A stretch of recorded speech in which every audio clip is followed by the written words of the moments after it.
ഏശയ്യാ 38 അധ്യായം. ഹെസക്കിയായുടെ രോഗശാന്തി. ആ ദിവസങ്ങളിൽ ഹെസക്കിയ രോഗിയാവുകയും മരണത്തോട് അടുക്കുകയും ചെയ്തു.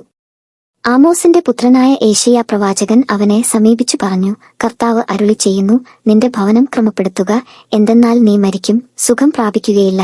ഹെസക്കിയ ചുമരിന്റെ നേരെ തിരിഞ്ഞ് കർത്താവിനോട് പ്രാർത്ഥിച്ചു, കർത്താവേ, ഞാൻ വിശ്വസ്തയോടും പൂർണ്ണഹൃദയത്തോടും കൂടെ അങ്ങയുടെ മുൻപിൽ വ്യാപരിച്ചുവെന്നും അങ്ങേക്ക് പ്രീതികരമായത് എപ്പോഴും അനുവർത്തിച്ചുവെന്നും അങ്ങ് ഇപ്പോൾ അനുസ്മരിക്കണമേ. അനന്തരം ഹെസക്കിയ വേദനയോടെ കരഞ്ഞു. അപ്പോൾ ഏശയ്യായ്ക്ക് കർത്താവിന്റെ അരുളപ്പാടുണ്ടായി, നീ ചെന്ന് ഹെസക്കിയായോട് പറയുക, നിന്റെ പിതാവായ ദാവീദിന്റെ ദൈവമായ കർത്താവ് അരുളി ചെയ്യുന്നു, നിന്റെ പ്രാർത്ഥന ഞാൻ ശ്രവിച്ചിരിക്കുന്നു, നിന്റെ കണ്ണുനീർ ഞാൻ ദർശിച്ചു. ഇതാ, നിന്റെ ആയുസ് 15 വർഷം കൂടി ഞാൻ ദീർഘിപ്പിക്കും. ഞാൻ നിന്നെയും ഈ നഗരത്തെയും അസ്സീരിയ രാജാവിന്റെ കരങ്ങളിൽ നിന്നും രക്ഷിക്കുകയും ഈ നഗരത്തെ സംരക്ഷിക്കുകയും ചെയ്യും. കർത്താവിന്റെ ഈ വാഗ്ദാനം നിവൃത്തിയാകുമെന്നതിന് അവിടുന്ന് നൽകുന്ന അടയാളമാണിത്. ആഹാസിന്റെ ഘടികാരത്തിൽ അസ്തമയ സൂര്യന്റെ രശ്മികളേറ്റുണ്ടാകുന്ന നിഴൽ 10 ചുവട് പുറകോട്ട് തിരിയുന്നതിന് ഞാൻ ഇടയാക്കും. അങ്ങനെ ഘടികാരത്തിൽ നിഴൽ 10 ചുവട് പുറകോട്ട് മാറി. യൂദാ രാജാവായ ഹെസ്കിയ തനിക്ക് പിടിപെട്ട രോഗം മാറിയപ്പോൾ എഴുതിയത്. ഞാൻ പറഞ്ഞു, എന്റെ ജീവിതത്തിന്റെ മധ്യാഹ്നത്തിൽ ഞാൻ വേർപിരിയണം. ശേഷിച്ച ആയുസ് പാതാളവാതിൽക്കൽ ചെലവഴിക്കുന്നതിന് ഞാൻ വിധിക്കപ്പെട്ടിരിക്കുന്നു. ഞാൻ പറഞ്ഞു, ജീവനുള്ളവരുടെ നാട്ടിൽ ഞാൻ ഇനി കർത്താവിനെ ദർശിക്കുകയില്ല, ഭൂവാസികളുടെ ഇടയിൽ വെച്ചു മനുഷ്യനെ ഞാൻ ഇനി നോക്കുകയില്ല.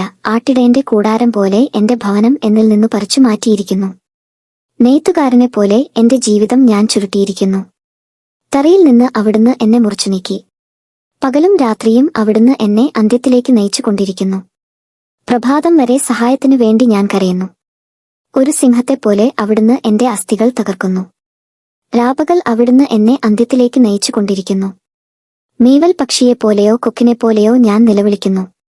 പ്രാവിനെപ്പോലെ ഞാൻ നിറങ്ങിക്കൊണ്ടിരിക്കുന്നു. മുകളിലേക്ക് നോക്കി എന്റെ കണ്ണു തളർന്നിരിക്കുന്നു. കർത്താവേ, ഞാൻ മർദ്ദിക്കപ്പെടുന്നു. അങ്ങ് എന്റെ രക്ഷയായിരിക്കണമേ. എനിക്കെന്തു പറയാൻ കഴിയും?